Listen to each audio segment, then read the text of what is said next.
Allah wabarakatuh. Waalaikumsalam warahmatullahi wabarakatuh.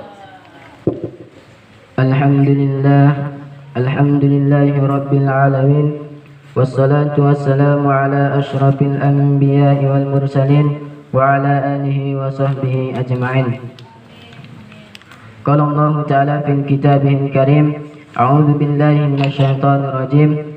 يا أيها الذين آمنوا هل أدلكم على تجارة تنجيكم من عذاب أليم تؤمنون بالله ورسوله وتجاهدون في سبيل الله بأموالكم وأنفسكم ذلكم خير لكم إن كنتم تعلمون. Sadaqallahul Azim.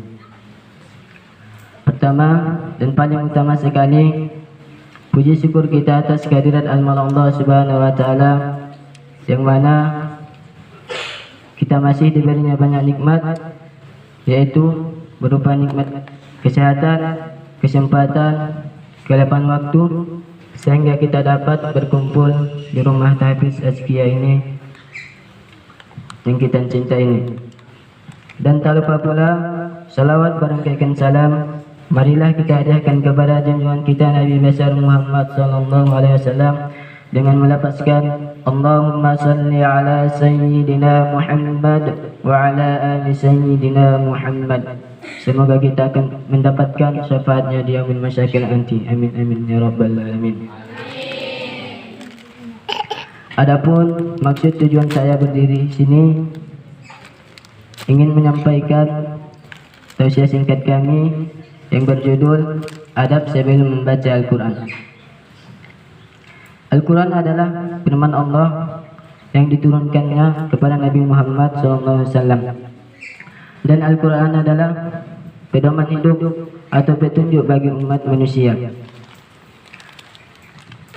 Bahkan Al-Quran kita butuhkan dari apapun pada kehidupan dunia ini. Maka dari itu kita harus memuliakan Al-Quranul Karim. Wajib bagi kita untuk mempelajari membaca Al-Quran. Tapi ketika kita hendak membaca Al-Quran, ada adab ketika membaca Al-Quran. Ikhwani fid din rahimakumullah. Ketika kita hendak membaca Al-Quran, ada 5 hal yang kita harus lakukan. Sebelum membaca Al-Quran. Pertama ialah membaca atau melafazkan isti'adzah. Banyak faedahnya, banyak manfaatnya ketika kita membaca isti'adzah. Salah satunya ialah ketika kita sedang meminta pertolongan kepada Allah dari godaan setan yang terkutuk. Dan Allah Subhanahu wa taala berfirman dalam surah An-Nahl ayat 98 yang akan dibacakan oleh teman kami Rizki dan diartikan oleh teman kami Arjuna. Kami persilakan. A'udzu billahi minas syaitonir rajim. Bismillahirrahmanirrahim. فَإِذَا قَرَأْتَ الْقُرْآنَ فَاسْتَعِذْ بِاللَّهِ مِنَ الشَّيْطَانِ الرَّجِيمِ. صَدَقَ اللَّهُ الْعَظِيمُ. Aku berlindung kepada Allah dari godaan syaitan yang terkutuk dengan menyebut nama Allah yang Maha Pengasih lagi Maha Penyayang. Apabila kamu membaca Al-Quran, hendaklah kamu meminta perlindungan kepada Allah dari syaitan yang terkutuk. Maha benar Allah dengan segala firman-Nya.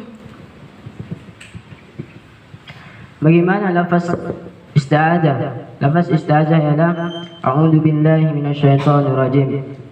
Yang kedua, setelah kita membaca atau melafazkan isti'adzah, kita dianjurkan membaca bismillah. Karena kenapa? Allah Subhanahu wa taala berfirman dalam surah Al-Alaq, Iqra bismi rabbikal ladzi khalaq. Bacalah Al-Quran, bacalah dengan menyebut nama Allah. Kita dianjurkan membaca bismillah ketika hendak melakukan apapun. Ketika hendak kita membaca Al-Quran, membaca buku atau apapun itu, kita dianjurkan membaca bismillah. Yang ketiga, ketika kita membaca Al-Quran, maka hendaklah kita membacanya dengan khusyuk. Yang keempat, menghadap kiblat. Karena kenapa? Para ulama di antaranya Imam Nawawi mengatakan bahwa menghadap kiblat adalah sunnah ketika membaca Al-Quran.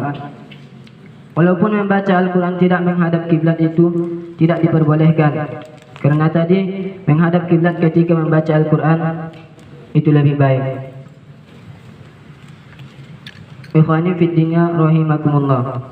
Yang kelima, ketika hendak membaca Al-Quran, maka keadaan kita harus suci atau bersih. Karena Al-Quran adalah mulia sesuai dengan firman-Nya Allah dalam surah Al-Waqiah. Bismillahirrahmanirrahim.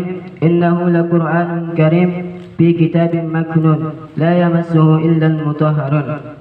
Sesungguhnya Al-Quran ini bacaan mulia pada kitab yang terpelihara di Lauh Mahfuz.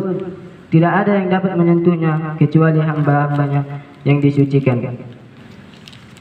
Maka dari itu, ketika kita hendak membaca Al-Quran, maka hendaklah kita harus bersih dan suci. Dan Allah Subhanahu wa taala berfirman dalam surah Al-Muzammil ayat keempat, "Warattilil Qur'ana tartila." Bacalah Al-Quran itu dengan tertil dan perlahan-lahan. Inilah anjuran Allah, inilah perintah Allah ketika kita mau membaca Al-Quran. Ketika kita memegang Al-Quran, sebaiknya kita harus suci dulu dan bersih. Dan bacalah Quran itu dengan tertil dan perlahan-lahan. Ikhwani fid din rahimakumullah. Insyaallah apa yang kami sampaikan, yang saya sampaikan, semoga berguna bagi kita semua, khususnya berguna bagi diri saya sendiri.